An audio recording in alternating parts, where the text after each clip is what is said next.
Well,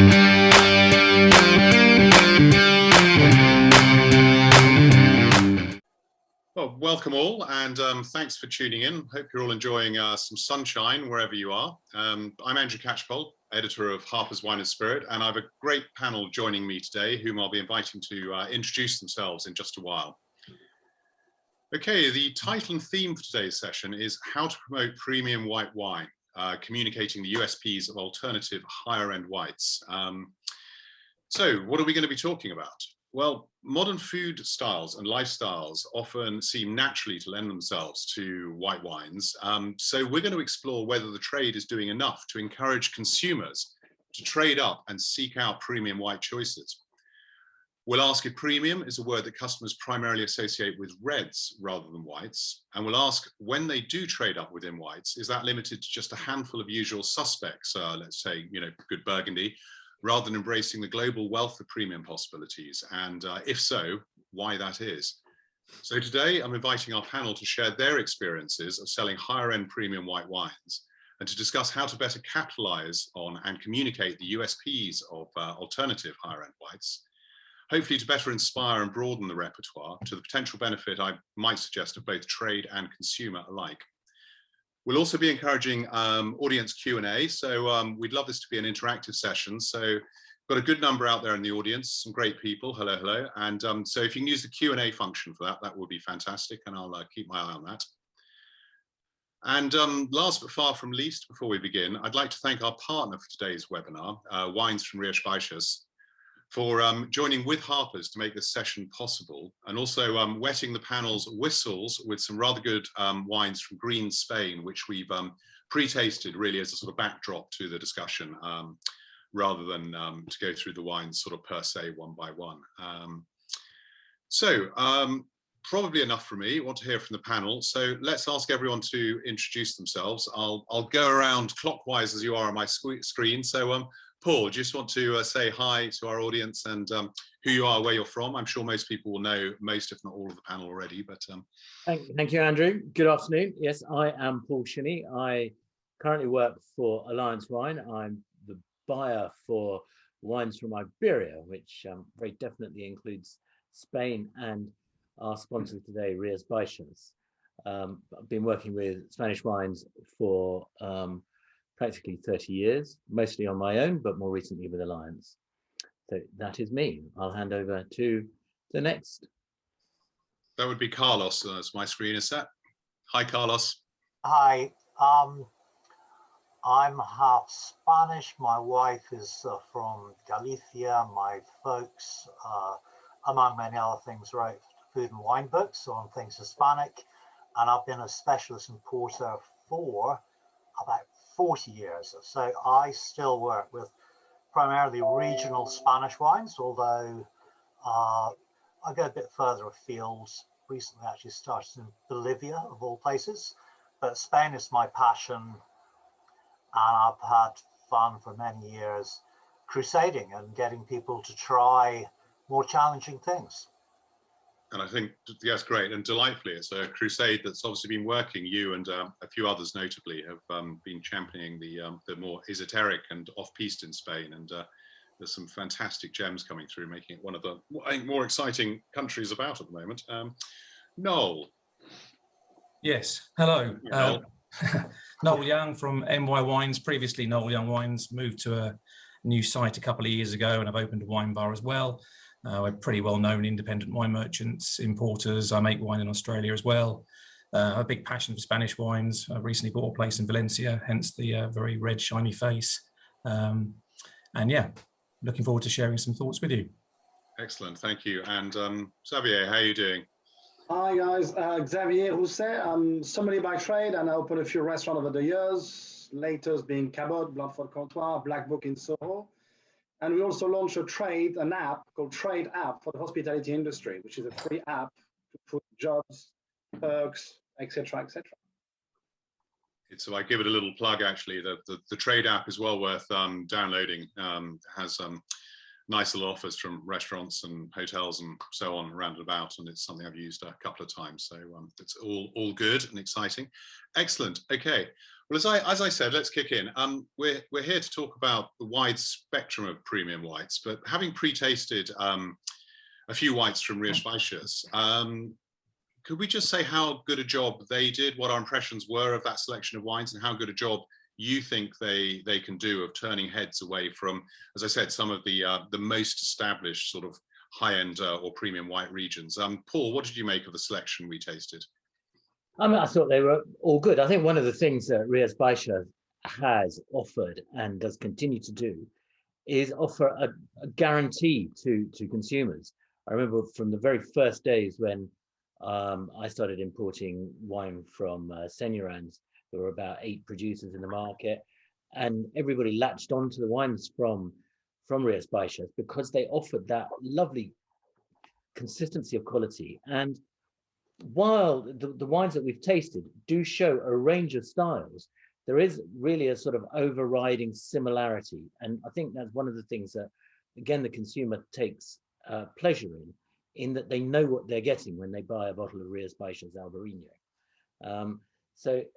While you've got wines which are light and fresh and mineral and with that lovely racy acidity, you've also got wines with a bit more lees aging, a little bit fatter, richer, which had more complexity. And you can see that those styles lend a sort of obvious link to being more premium. Yeah, and they seem to be sort of, I think, collectively flavor profile, as you said, there's a thread going through. I think they seem to be sort of right on trend, if you like, in terms of delivering a style which is sort of fresh and modern with great clean fruit and yeah, accessible and immediate, and you can dive straight into a bottle of Rias Baixas Albarino. You don't have to decant it, wait 10 minutes or whatever. Generally, for the bulk of the wines, there are some perhaps at the top end which do benefit from a bit of air, but generally these wines are readily drinkable and performing right from the word going. So I think perhaps something that's we'll touch on again a little bit later, but I guess it's been really helpful for this particular region to have a calling card in terms of Albarino, because obviously there are other varieties making fantastic wines both there and in the broader sort of green corner, green Spain rather, corner of Iberia throughout Galicia. But Carlos, anything to add in terms of the wines we tried? Yeah, I think what's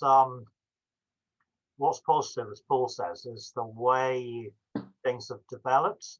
When you go back to the 80s, for example, the first DO was created in 1980, and it was specifically for Albarino, and there are only about 9 producers involved.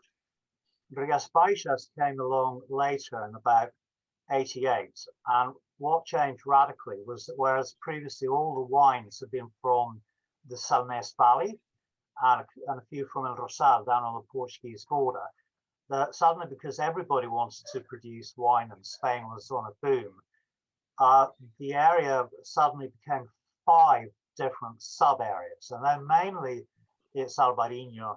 On the Portuguese border, they have wonderful things like Loredo, Caño Blanco, but the consumer should not expect a kind of homogenized style, which is sort of partly the glory of the thing, because in Salnés, it's damp, it's foggy, it's granitic, it's coastal. You go down to the Portuguese, the Minho, and you have sand, it's warmer, the wines are richer. And from those original roughly 13 producers, today we have about 200.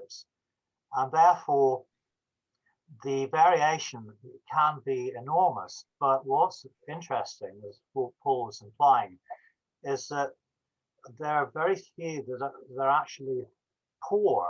I went a year or two ago to do a tasting in the DO in Pontevedra, and we tried 120 wines, and there wasn't one that was actually bad. They were all interesting in different ways. Of course, within this, as in any classic region, there's a hierarchy. So I'd say there's perhaps a dozen Rolls Royces, but for the consumer whose ideas about Spain are very often not very specific. It's something that I think that people can jump into with relative confidence and have something nice and springy. And it's a native variety of which in Galicia, Albariño is in fact one of 64. That's just Galicia. So well done. I think, you know, things will power on, but there are many, many producers which might serve to confuse a few people because they may expect a kind of homogeneity of style, and you don't get that. Yeah, okay, thanks for that. And Alex Wood, hi Alex, has asked, have we got a list of the wines you tasted? And I'm going to have to be up front and say, due to disorganization, Alex, I haven't got it set up so I can sort of screen flash you the wines we tasted, but I'll circulate it to everyone that's tuned in, which I'll do immediately afterwards, which is, sorry, possibly a little frustrating, but if we whetted your appetite, you can at least see, and I don't mind making a couple of comments for those that stood out for me, so we'll do that in a while. So, okay, well, let's broaden this out a little bit. Now, white wine's been gaining ground over red, and I sort of alluded to before the fact that it sort of fits in with what we could call, I suppose, trends in sort of modern lifestyles and food, etc., etc. But what's your experience at the more premium end? Does that hold true? I mean, Noel, how are you finding sort of higher end whites versus higher end reds, sort of, I suppose, mid to high end wines, basically? How do sales perform for you? And if you noticed any sort of particular sort of changes, and I think maybe if obviously we've come into summer, but if we could somehow try and smooth out the seasonal changes, how does that sit at the higher end? I think it's an interesting point. I do think there's two ways of looking at it. Is that people who are buying wine to consume there and then, and there's some people looking to buy wine to lay down, to sell it, to maybe make some money on. And clearly that's where I still think red wine kind of rules the roost. But in terms of white wine, I think there's a huge appetite for trying new things, for trying better things, for trying different things. And people don't have a problem with spending 25, 30, 40, 50 pounds for something a little bit different. That's not just a white Burgundy. So my experience of that is that it's got easier and easier, particularly over the last 18 months, 2 years. People have been much more, from my experience, much more open to trying new things, happy to spend more, particularly during lockdown. Obviously not great for people like Xavier, but obviously people couldn't go out and eat, so they're more than happy to actually spend the money they would be spending in a restaurant on better wines.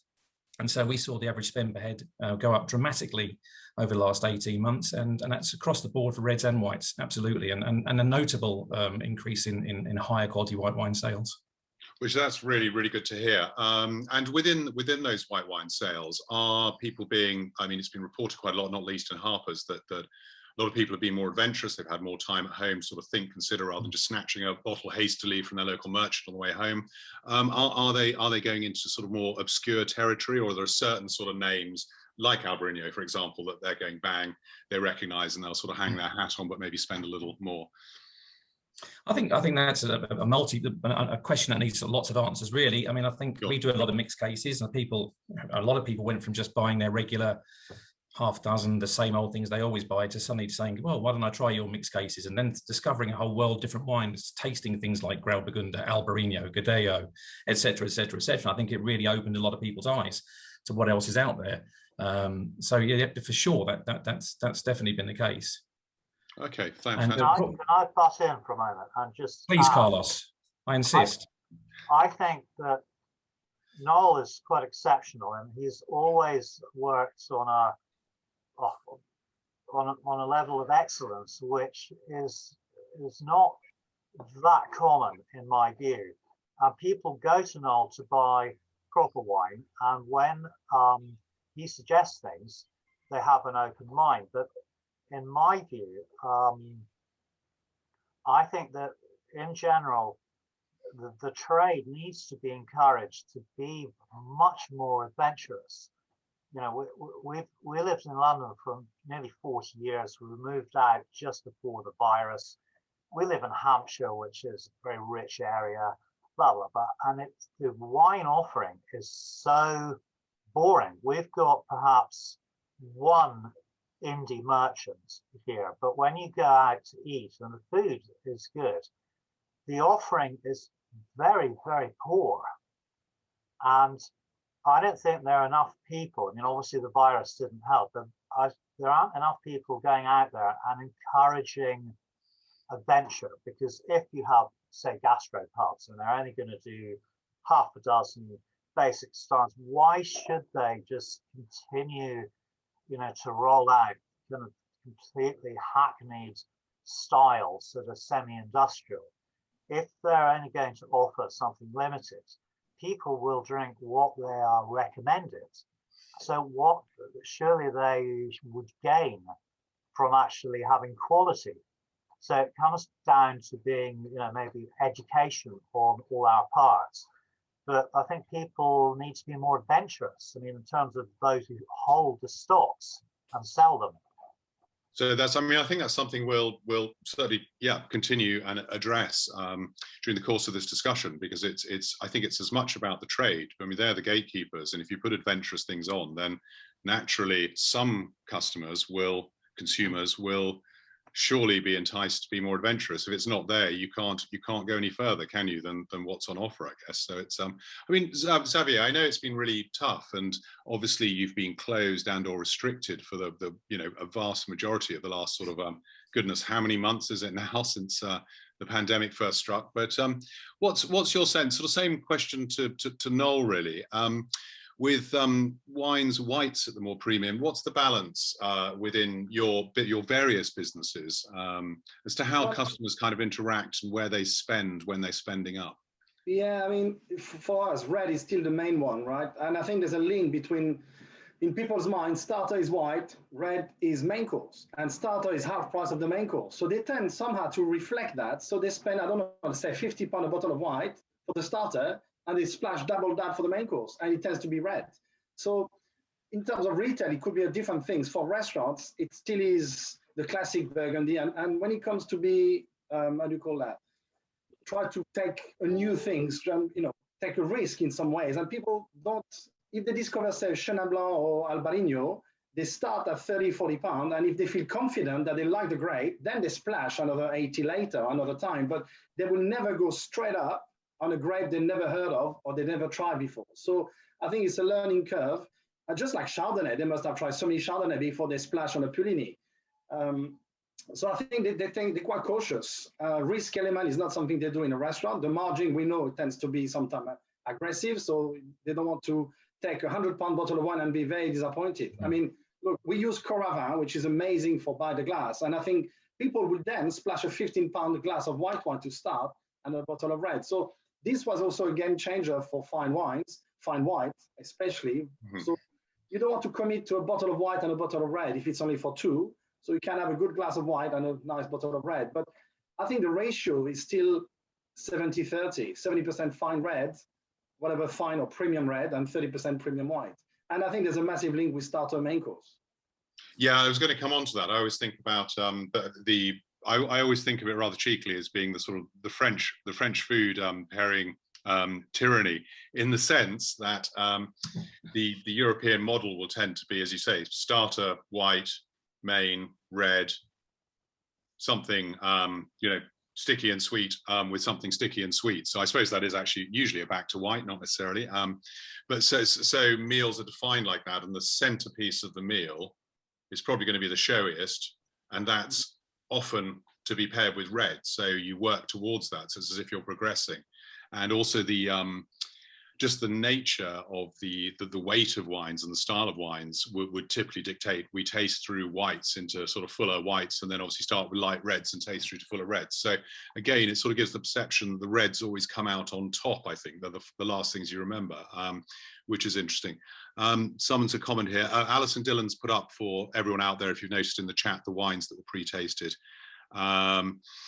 And I've had a comment saying it's an old-fashioned view, not necessarily the case in France or Switzerland. But my point would be there that things are changing, and sharing plates, very different ways of eating, whether it's sort of Asian influences, fusion, et cetera, the whole style of quality eating has become more relaxed and less formulaic, I suppose. So that in itself might help different wines to sort of come to the fore. What I want a quick question there then. From what you're saying with the reds and the whites, you getting better value? Does the market then determine that you're getting better value with whites at a certain comparable level with reds in terms of the comparable quality, if the demand isn't quite as high? Or does that not hold true? You're asking me, Andrew? Sorry, Xavier, I was going to throw it Yes. open to the whole panel, actually. Oh, right, okay. Well, I thought, do you get better value? Yeah, maybe also one thing that concerns people when they buy. I mean, we know that price or premium come with age. I mean, the very old red, very old Rioja or whatever they come from, that gives you complexity. And people are also a bit scared when it comes to white wine. A bit of age on white wine can be quite daunting. So again, they don't mind trying to get something they will try as a one-off from the 50s or 60s for the reds, but so they splash whatever they need to splash to get that. They're a bit more cautious on white. So, that's another thing. But so better value for white, I'm not convinced myself. Okay, Noel, you're looking thoughtful. Anything to add to that? I mean, to a certain extent, only if you look at the reputation of wines and how they've earned that reputation over decades, if not centuries, have meant that certain red wines cost way more than they should do. That's for certain. And white wines don't seem to have quite that same legacy, quite the same history, quite the same tradition in terms of appreciation, etc. So, yeah, I mean, I kind of agree with Xavier there that there's an element of both, but I think the white wines you tend to get, you don't have that secondary market to quite the same extent, so therefore there isn't that inflation you're going to get with lots of premium reds. And okay, does anyone else want to add any comments to that? Have we exhausted that one? Paul, do you think to an extent that white wines are bought to go with the meal at the moment, whereas red wines are perhaps bought for the label? So people, you're having a meal, you see a nice, interesting white wine on the wine list, you think, great, that will be good. We'll try that with this course. And then you see a name that you recognize as a red wine, because red wines tend to have been better advertised, better promoted, have been in the press for much more than white wines. And so people will buy a red wine more by its reputation rather than by how it might actually fit with the meal. So people will go away with a better experience with their white wine than they might with their red wine. Okay, well, that's an interesting call. And a comment from Alex Wood out there in the audience. He's saying he thinks the major problem with the whites is consumer education. The majority do not understand the different varietals or blends, and so are apprehensive spending more money on them, which I think echoes some of what we've just heard. So, okay. So what I was saying about food before, do you think it's fair to say that the trade might be undercapitalizing on the trend to sort of lighter, let's put it in inverted commas, healthier, fresher, more modern food styles? I was thinking specifically like in the UK market here. So with all the influences coming from elsewhere, as I said, sort of more casual dining scenarios, people not wanting to perhaps overload on, keep their headlight the next morning as well. So the perception of whites working towards that. I don't want to denigrate reds in any way. If you have too much of anything, it tends to have a slightly deleterious effect the next morning. But don't you think perhaps the problem is, as Noel was suggesting, that people associate expensive wine with offerings that will age, and therefore, as one of the contributors just suggested,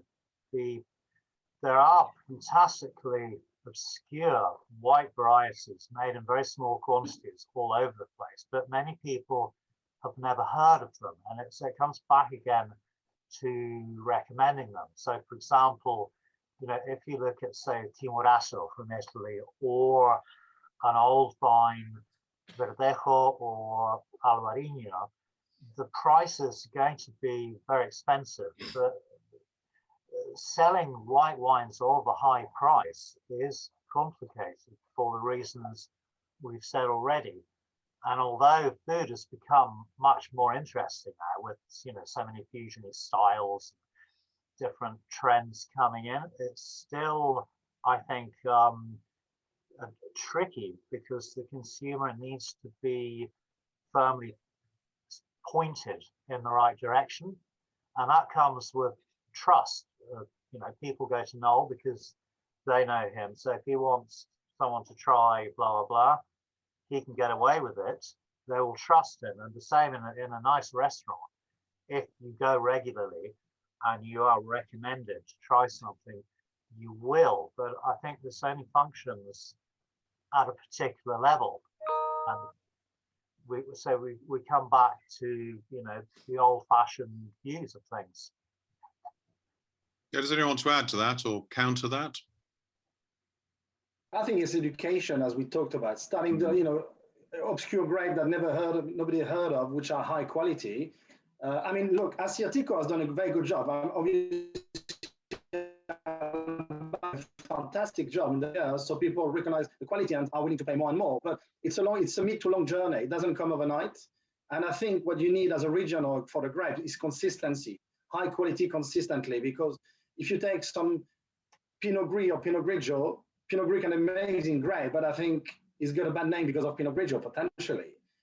Even the best producer of Pinot Grigio would struggle to ask for a lot of money for their Pinot Grigio because 89 or 90% of the market is below £8, and you know what I mean. So it takes some iconic wines maybe to make a difference. It takes some iconic producers to make a difference, but it's a long-term game, I think, to change the mindset. Yeah, as you're saying, generally, I mean, you know, things like mass market Pinot Grigio have created this sort of quaffing mentality for whites in a way that red simply isn't used as a thirst quencher, basically. So I guess most people would use Pinot Grigio as in the same way that many people would use a gin and tonic after work, or a beer, just to kind of whet their palate, I think, to be fair. Just have a look at a couple of comments from the audience. Andrew McCarthy's asking about what the panel's view of older vintage Albarino is, but I think we could sort of broaden that out as well to a question. So firstly, what's your view of older vintage Albarino? But if more could be done as well to introduce consumers to aged whites other than, say, white Burgundy, other than styles of Chenin from the Loire and beyond, perhaps, but even that's quite obscure for a lot of consumers. Do you think that would help the situation in terms of upping the perception of the potential quality of whites? I mean, you just touched upon it yourself, Xavier, but does anyone else want to pick that up? I mean, speaking as somebody who's worked with Paso de Señorans for many years, who are famed for releasing an aged Albarino with, I mean, for instance, the current vintage would be 2011, so 10 years age when it's released. It works very well for Señorans. It really creates a reputation for them. Commercially, I mean, selling it into restaurants, it's very hard work because the price level is quite a challenge for people like Xavier to offer it onto their clients. But for somebody like Noel, I think it works well. We've had a lot of success in the private client trade with wines like that, and I think they only serve to raise the profile of primarily Spanish white wine, but secondly, white wines that can be viewed with age, and that only then redoubles that whole impression of a region, whether it's Rías Baixas, a producer, whether it's Paso de Señorans or whoever, or a great variety Albarino, that it can sort of approach, can impart the same qualities that people are cherishing in red wines. Yeah, does anyone else want to add to those thoughts? I think that's a fair point. I agree. I mean, I know Señorans wines very well. Some of the people that I deal with in Rías Baixas produce marvelous wines that are lees aged for a bit, then go to tank, and they get fantastic scores from people like Pignin.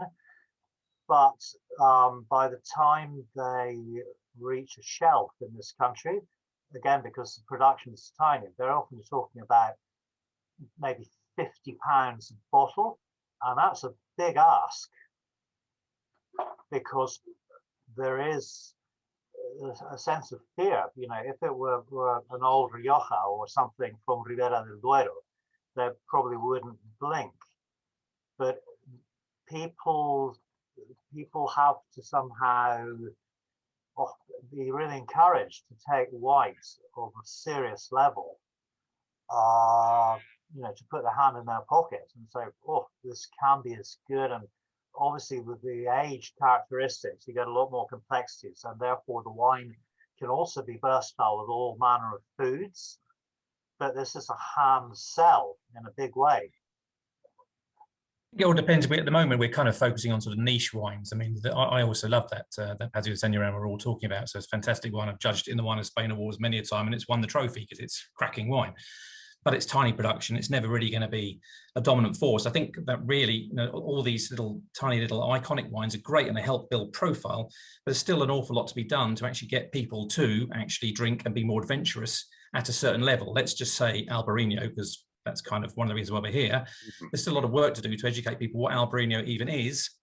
And I think the fact that Paul said when we were having a private discussion before, or maybe early doors, are saying the great thing about Albarino, a lot of the Albarinos on the market is their immediacy, the vivacity, the fact you can literally take it off the shelf, put it in your fridge, pour a glass, and wow, it's lovely. It's got that salinity, minerality, lovely fresh citrus flavors, and away you go. And people are sold very quickly.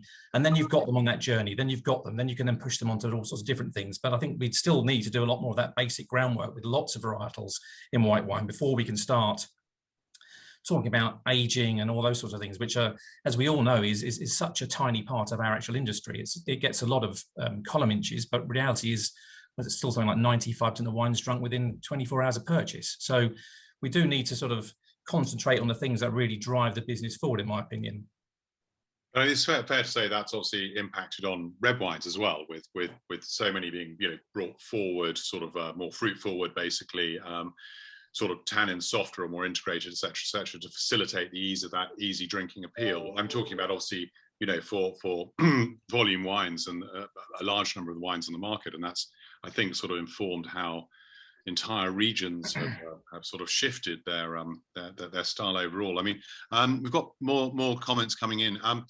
Megan Singleton says, asks or wonders, in fact, I wonder if whites can work harder, re-provenance / story, etc., to justify higher price points. And also mentions back to healthy eating, people are paying more attention to the ingredients, where things come from, traceability and freshness. And I think it sort of cuts to where we're sort of touching on, which is, I get what you're saying, Noel, that we're talking about some quite niche wines here, and we've mentioned things, you know, Albarino is it, can we call it mainstream? It's on a lot of lists from, you know, gastropub up through, you know, most decent restaurants will have an example or two from Northwest Spain, for example. But that's, I still wouldn't call it entirely mainstream. We mentioned Acertico, Xavier, earlier. I mean, it's fantastic. Everyone in the trade's really excited about it, and there's some superb Acerticos out there. I mean, really gripping, fantastic wines. But how then can the trade persuade people and lead them by the hand to explore further? I mean, we've touched on it a little bit, but I think this is the nub of it, isn't it? I mean, Noel, you're a specialist. You're known for, you know, high end, for quality, for individual wines, etc., etc. What advice for someone working in, you know, they might have a decent food-led pub or a good quality bistro or whatever. How do they become more adventurous themselves and take their consumers on that journey, specifically with whites? I think that's a really good point, and I think there's one thing that the majority of pubs, gastropubs, wine bars, restaurants can do is offer better wines by the glass. Don't just do the classic Marlborough Sauvignon Blanc, Pinot Grigio. You give people, Javier earlier mentioned this, you know, using his Coravan. It's such a great way in our wine bar. I mean, in our wine bar, I couldn't believe it from the word from when we first opened it. The most popular wine throughout the entire, when we've been open, 18 months, has been Riesling, dry Riesling, which has been great, and it's had fantastic throughput to sales. So I think by the glass, getting people to try things, as Javier said, without that need to actually sort of pay £50, £40 for that bottle of wine, you can try a glass of it at 125, at 8, 9, £10 is a good way to do so. And I think it's down to us, the wine trade, to get to be better when we're actually going to speak to restaurants, to wine bars, to actually, you know, and train the staff and give them a bit more confidence to actually sell better wines by the glass, more interesting wines by the glass. I really think there's a huge thirst for it. I think it's just laziness in the trade, latent laziness in the trade, lazy reps. It can't be asked, quite frankly. It's much easier just to say, put a classic Sauvignon Blanc on there, New Zealand Sauvignon Blanc, all the classics, as we said, and away you go. And I think it's such a shame, because I really do think there is a thirst for knowledge and to try things now. And it's not just from my experience. I mean, I eat out all around the country, I travel the world, and I just think by the glass is such a huge thing. And I think that's how it's helped things. Like, I remember being involved in Grüne Veltliner by the glass, and people know I've been importing Austrian wines for 30 years, and how successful that promotion was to get that onto lists. And I think, you know, that's the way forward for white wine, surely. Yeah. Xavier, I mean, do you want to, you're the absolute inverse of a lazy restaurant buyer, master sommelier ex-som, but what's your view / advice to others out there that perhaps aren't trying as hard as they could, as Noel, to paraphrase Noel? I think it's laziness for the rep and sometimes laziness for the restaurateur, because I go out as well, you know, every now and again in restaurants, and sometimes I'm very frustrated. I don't see a good wine on there, being white, and often more white than red, because just don't want to care too much about the list, and using those by the glass, and you can only sell what you got on the list. So yes, it may cost you £20 cost or £25 cost, but try to put a premium Riesling or premium something on the list, and then see how it goes. So yeah, trying to take a bit more risk in order, and then you gauge your customer. For me, it's also bringing the USP to your place. They remember when they try the dry Riesling from Moselle, let's say. They know where they are. They would come back for it, start a conversation, and off you go. You get customer, I'm not saying for life, but at least you get regulars, and you've engaged with them. And so also the sales rep is one, but as a restaurateur, I get frustrated when they're just lazy, and wine is money for them. It's not just something that they're there for customers. They forget about that. It's all about the ratio and the markup. So Pinot Grigio will get you more margin than a premium wine for sure by the glass. With Coravin, you need to invest in, and so on and so forth, and training. And so, yeah, we can do better as a trade, of course, to promote. There are ways of doing it, yeah. So it's an interesting point, just building on the back of that, from Christo Elliott Lockhart. Hi, Christo. Who asks, from an on-trade perspective, there has to be a certain leap of faith from an operator or venue. When you have mid to high-end wines, which are obscure varietals or from lesser-known regions, he suggests you need to remove the classics from the list, particularly by the glass, and use these opportunities to open consumers' eyes to the exciting plethora of wines that are out there. Now, Noel, you talked about, stop being lazy, be more adventurous by the glass, which partially answers that question. But what about that? It's, I've seen a fantastic example in a well-known restaurant where, yes, there was Pinot Grigio on by the glass, but that was about number 4 or so up the list. And that was a 15 quid by the glass Pinot Grigio from, for goodness sake, I've forgotten now. Let's say Eastern Europe. And details have gone. And I thought, how clever. And in this particular restaurant, and the ladies who were lunching next to me were snapping it back. And the sommelier just explained a little bit about it and why it was special. So he'd already lifted them to another place with Pinot Grigio. But I mean, obviously the inference there is if you remove Pinot Grigio entirely from the list or do something entirely premium with it, you can completely change the dynamics. So should more people be literally removing some of the more famous regions? And we say that for white or red, I suppose. Or is that unfair on the customer to take Sancerre and white Burgundy off? I think that's slightly different. It's like walking to a wine shop and there's not a single label you recognise. Can be quite daunting for people. And I think we shouldn't forget that. And likewise, if it's a wine list and it's full of natural, esoteric, unusual varieties that you've never heard of, you're going to be a little bit scared. And I think that's probably a leap too far. But I don't think it's that difficult, because it's not, if you're actually interacting with your customer, let's face it, that's what we do, and that's what makes us better at what we do than the supermarkets and other multiple places. We can speak to the customer, whether they're a sommelier or whether we're working in a retail environment. And if someone says, I like Pinot Grigio, what would you recommend? Then bang, you've got your entry. It's simple as that. If you've got a wine list and Pinot Grigio is not on there, and someone says, oh, I like Pinot Grigio, is what I normally have. Oh, well, why don't you just try this Albarino?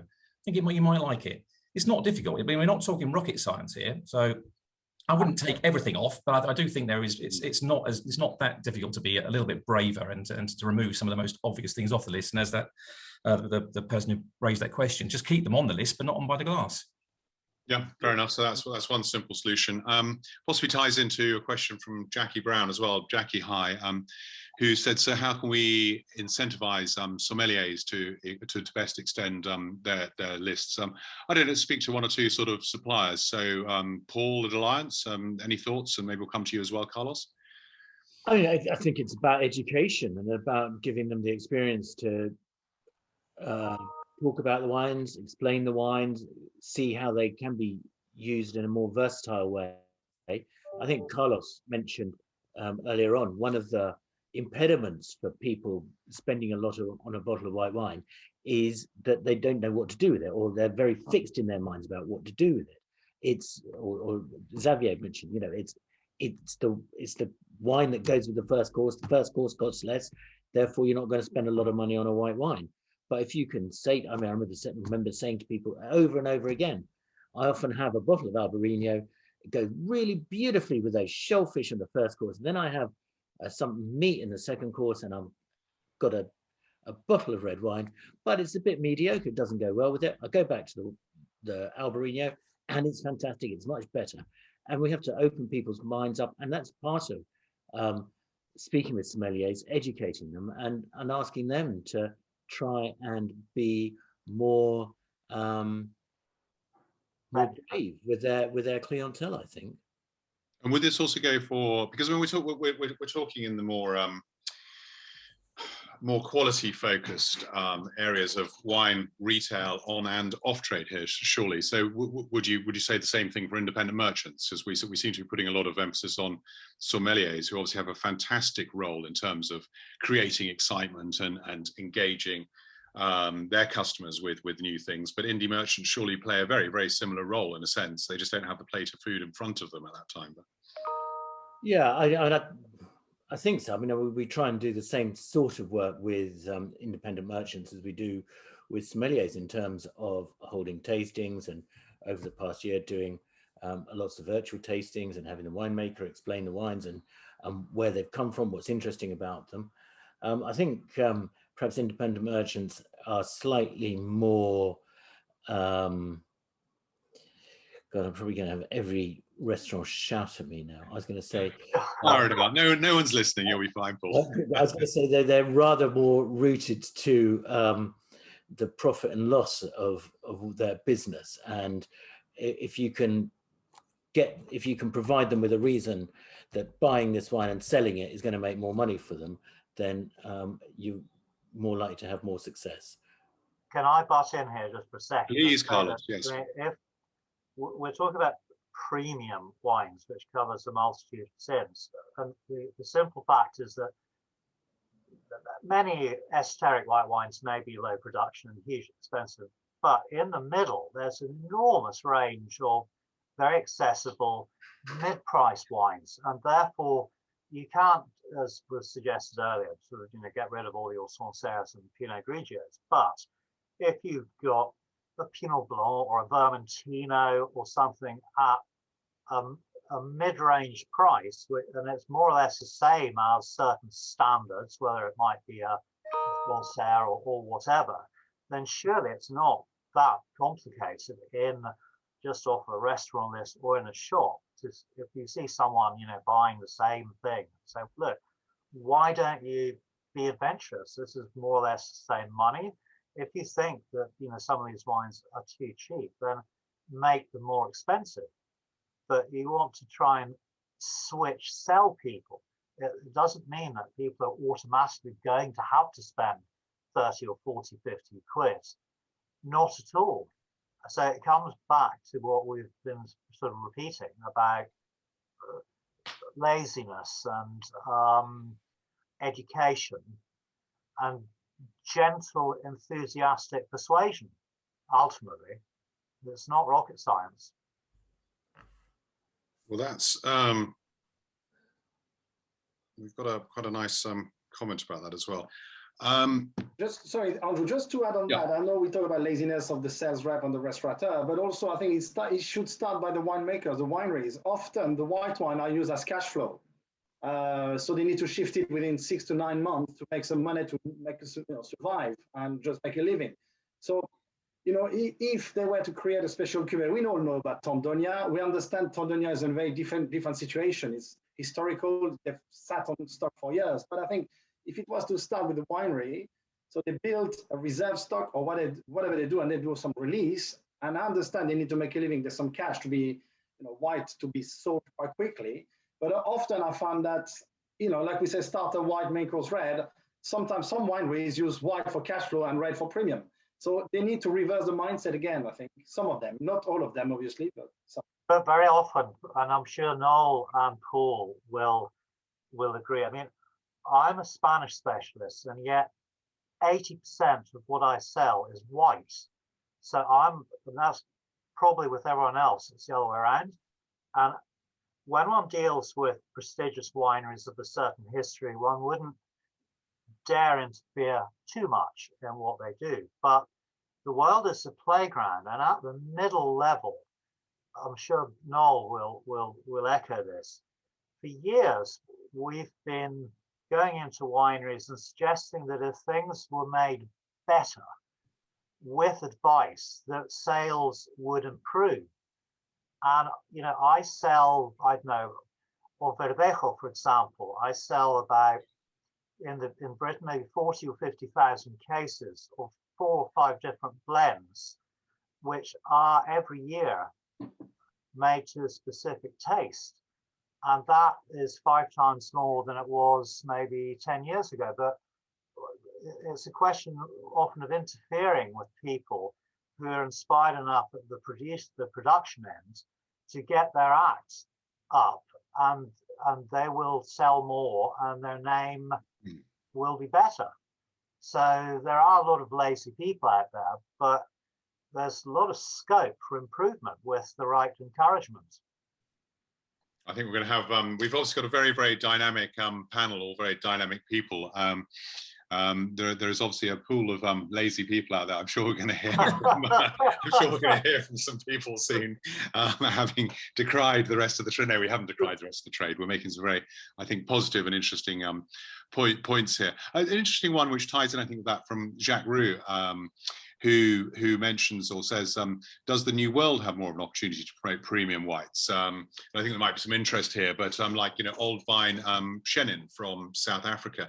And I think there it's fair to say that you're not looking at lazy winemaking, you're looking at what should be, I think, a sort of global classic from a variety that can stand up with a white variety that can stand up with the best in the world and can obviously age absolutely fantastically. But the other cry coming out of South Africa is that they simply can't, because there's quite a sort of cheap and cheerful image at one, you know, at one end, and a lot of wines being sold like that. They simply can't demand, the producers can't demand the prices that they would like to sort of, you know, reinvest, to keep nurturing these old vines, to et cetera, et cetera. So I don't know where to really go with that, but I think it's are there opportunities for certain styles like that maybe to establish themselves? Could there be? Well, I think they've got less historical on their shoulder, so you know what I mean. They can do whatever. They're free to. I mean, the Swartland boys or South African boys or girls are doing an amazing job, and those are not cheap, but people pay, and it's all on allocation. So I think there was no weight on their shoulder to be like the one in the region that his grandfather was doing this and his father was doing. So it's totally a free space for them, and they're grabbing it and making a very good good name out there for sure. Yeah, I mean, similarly, I mean, you know, a couple of things that I've judged at over sort of relatively recent years, tie in with a comment from Andrew Dunlop saying, I think there are plenty of expensive Chardonnays from the New World, but it's very difficult to make a consumer believe they are worth the money compared to the gravitas attached to similarly priced reds. Now, we touched on that, and I asked about the balance between reds and whites, how much people would be prepared to sort of spend on them before. But again, I've seen sort of, you know, judging a while back for Decanter, sort of the highest scoring flight across the sort of competition were, I think, Australian Chardonnays most consistently. And yet try sort of selling those. And I think they could be a lot more difficult than selling sort of high-end Burgundy, which might be sort of 2 or 3 times the price of some of those wines. A really good question here, actually, which I've been saving for a while. Let me just try and find it. Sorry, it's because I want to credit the person that's asked it. I will get to it. Which regions in the world do you feel, or which styles of white are best placed to, and these are in inverted commas alternatives to the big name white regions, are best placed to actually have a stab at really establishing themselves in consumers' minds in markets like the UK as great high quality equals to the top reds? What's emerging? We've mentioned a couple of varieties, a couple of regions along the way. Yeah. South Africa's been mentioned. I don't think they're certainly doing incredibly well with white wines, as Javier was saying, and a lot of it's on allocation.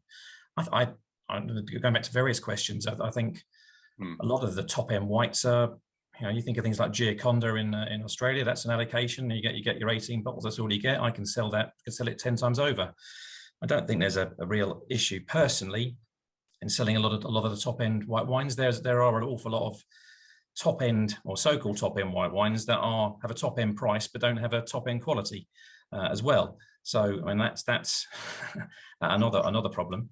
I'd be interested to know if any other panelists think of any regions that are emerging, and we've already mentioned things like Greece and Assyrtiko and obviously Galicia for Albarino, and look, I mean, we've just sold our entire allocation of Rafael Palacios's Gadeos, over £100 a bottle, and we sold all we could sell. We couldn't get any. So there's definitely a thirst out there. I'm feeling for top end white wines. What do you guys think of the wine from Portugal, the Douro or some other Portuguese wine? Yeah, no. I've had some good ones, but sorry. Well, Vinha Verde obviously offers some of the same qualities and characteristics as we've been talking about for Rias Baixas, and I think that's Alvarinho from the other side of the Minho is certainly something that has a lot to offer.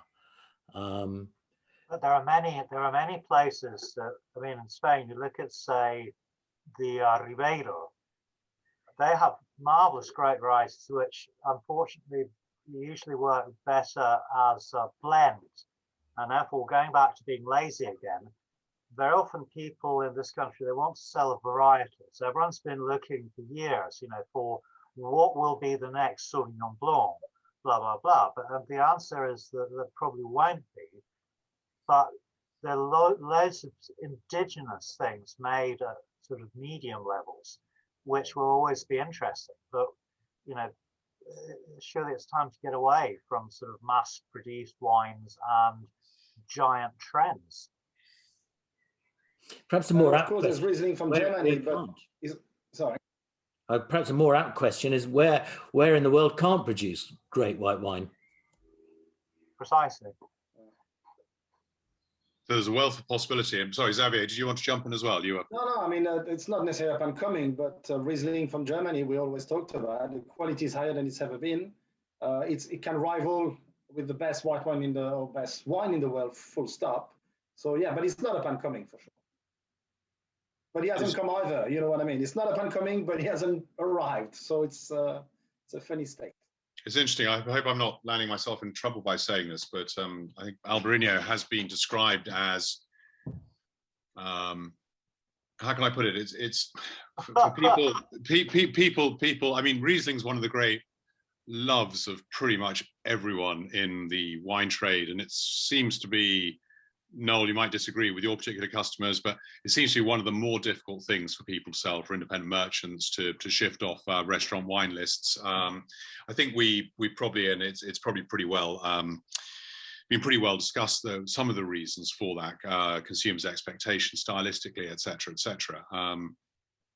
In terms of some of the wines, what are you getting? You're getting a sweet wine, an off dry wine, a dry wine, et cetera, et cetera. But yeah, I guess we haven't really mentioned Riesling before, and not just German Riesling, Austrian Riesling, some fantastic, very dry Rieslings, typically from Australia and elsewhere. I mean, that surely, and if you go back historically and look at the prices for Rieslings, top Rieslings from Germany, and look at the prices for top wines from Bordeaux, I mean, I think they were pretty comparable way back when. So that's just been a massive fashion shift, hasn't it? So that would kind of suggest that there have been times when there have been great shifts, and why can't we with, I mean, who asks this? It's, and sorry, I'm going to mangle your name. I don't know how to pronounce this. It's Dutch, I believe. It's Just or Just. The UK has so many people educated in wine, WSET, MW, and so on. May I understand that most of you think that's still not enough? And I think that's really quite a good question. So there are so many well-educated and passionate, well-placed and well-versed people, knowledgeable people, and we don't collectively, and I include, trade press, consumer press, be collectively doing a particularly good job of encouraging more people to drink gallons of quality Riesling. So maybe that's a question in itself. Why is that? Because of price, presumably, because as I think Javier said earlier, you know, what proportion of all the wine drunk in this country costs more than $8.99? So we're all, you know, we're talking about all these marvelous things, but we're actually addressing quite a small percentage of the population. And, you know, that's business. It's surprising we've still got this Riesling question, which I find quite infuriating, that 20 years on, we're still making excuses for not being able to sell Riesling. I mean, that's ridiculous. Most people drink Riesling now. I've got no idea. They've even heard of things like Liebfraumilch and all those other crap drinks that they used to get mistook for. I mean, seriously, I find that's astonishing that there's still this misconception that Riesling can't be, that isn't great dry Riesling. And I have to say, we sell bucket loads of dry Riesling with no problem at all. And have done for a long time. And I know we are at the more premium end and we're independent wine merchants and all that, but really and truthfully, can the trade not actually sell dry Riesling? Do the consumers, do they not understand that? That, to me, if that is the case, that's a massive failing. And maybe that does go back to the fact there is a lack of education. Because I find that really a subject that should have been forgotten about several years ago. And there are many people making Riesling, younger people making very jolly Riesling that's a pleasure to drink. So, you know, those of a certain age may be thinking of wines that are 20 or 30 years old, but that's really not today's Riesling at all, is it? I don't know if anyone wants to comment on that, but okay, well, thanks for sparking that off. Yoast like toast, that's great. And my embarrassment for, as I said, I was going to mangle your name. Okay, I'm aware of time. I don't know if we have any more questions the audience would like to fire out, but thank you for, forgive me, we haven't been able to get to everyone because there have been loads of great comments and some really good questions. So I think by way of summing up, I might just ask the panel, just have a quick run through. So fire in any last questions as we're doing this, but just to run through and say if you've got any takeaways or any takeaways that you would like to give from both what we've discussed and specifically in terms of the sort of cues, the techniques, the education needed, the whatever to enhance engagement, consumer engagement with quality whites, but sort of what we call alternative quality whites. What can we leave the audience as you know, with as a sort of takeaway from the session? I mean, Paul, you're looking very thoughtful there. Can I go with you first? I was thinking, really, as talking about sharing experiences of how you use, where you find great wines really wonderful, and what you enjoy about them. You've got simple food, a plate of prawns with some fantastic manzanilla, or some shellfish with that most beautiful Rías Baixas, or one of those really difficult, hard, powerful goat's cheeses. What could be better than an old bottle of Albarino with that? If you talk about those things, that your experiences, and share your passion with people and explain to them how you can really enjoy and value these great premium white wines, then I think maybe you convince people to try them and be brave and step out of their perhaps more conventional views on wine. Yeah, I mean, absolutely, and I'm pleased to say I could probably count them on one, maybe two hands, but I have at least converted during my whole time some people who are non-wine trade friends to good Riesling along the way, which has surprised them and been very satisfying for me. So there we go. Carlos, any sort of summing thoughts from you on any or all that we've discussed? I agree completely with Paul, and I think it's a question of enthusiasm, of just passing on an enthusiasm. And when you enjoy something, and it's not that hard to pass on, and you know, we may know a lot about wine. Everyone doesn't have to fill people's heads with unwanted information, but it's enthusiasm and just a gentle encouragement. The world is large, and you know, open your mind and stretch your parameters.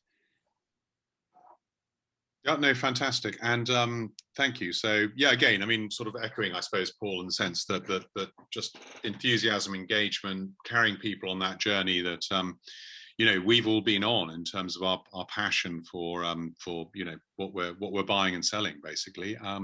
Noel, is it probably getting more difficult as we go along to find new things to say to sum up? But I think a lot of your points were really good. Sort of, you know, you know, let's not be lazy, let's do work by the glass. That's an absolutely perfect kind of forum for introducing new funky cool things. There's only the danger of the outlay on, and you're going to get a taste first in most good places, so there's no danger at all. And if you like it, then fantastic, and full marks, you know. So anything else to add to that as a final support? Agree with everything that Paul and Carlos have said. Of course, absolutely, experience is everything, and you know, and I think, you know, us imparting our knowledge can only help. I do think that maybe the whole brief, I probably didn't really agree with to start off with anyway, because I do think that premium white wine is selling quite well, because my experience is that it is. I don't think it's having quite the same tough time. I understand the broader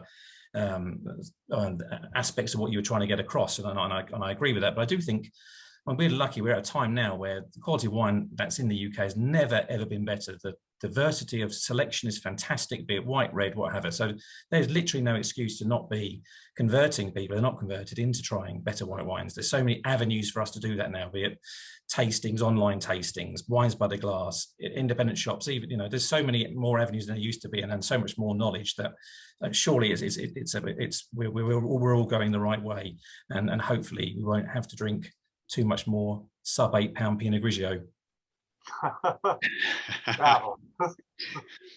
I'll do a very quiet here, just in case anyone hears me. Who's friends of Harpers that also make wonderfully easy drinking wines for everyday consumption, which is fine. Xavier, a final word from the I think from the restaurant world. Yeah, everything was said. I think premium wine sells better than it used to, and we may just need to accept that it will never match the sales of premium red, and that's how it is. But premium white is as good as it's ever been, for sure. So, I mean, everything else was said. There's nothing else I can add. Yeah. Okay, no, that's great. Goodness, we've almost kept it within an hour, which is very good on the housekeeping front. We've had some really nice comments on the chat, which you might be able to see, about the quality of the panel and a good discussion. Noel, I take your point as well. Is it an issue or not? I think it depends on perhaps where you're sitting in the trade. But I think we've covered some really good ground, and I think the big takeaway is for all of us just to continue with sort of enthusiasm and engagement, and constantly to introduce where we can, you know, the new and interesting. That's not to denigrate in any way the established and great. It's just to add greater enjoyment, experience, complexity to the drinking experience. So on that note, thank you, Paul, thank you, Carlos, thank you, Noel, thank you, Xavier. Thank you very much, Rish Baishas, for making this happen, and thank you all for tuning in and listening to us, and hopefully we'll see you the next time. Hopefully we'll see you in the flesh in the not too distant future, over a real glass of sharing a real glass of wine. So cheers to that. Thank you very much. Bye. Cheers. Cheers, guys. Thanks.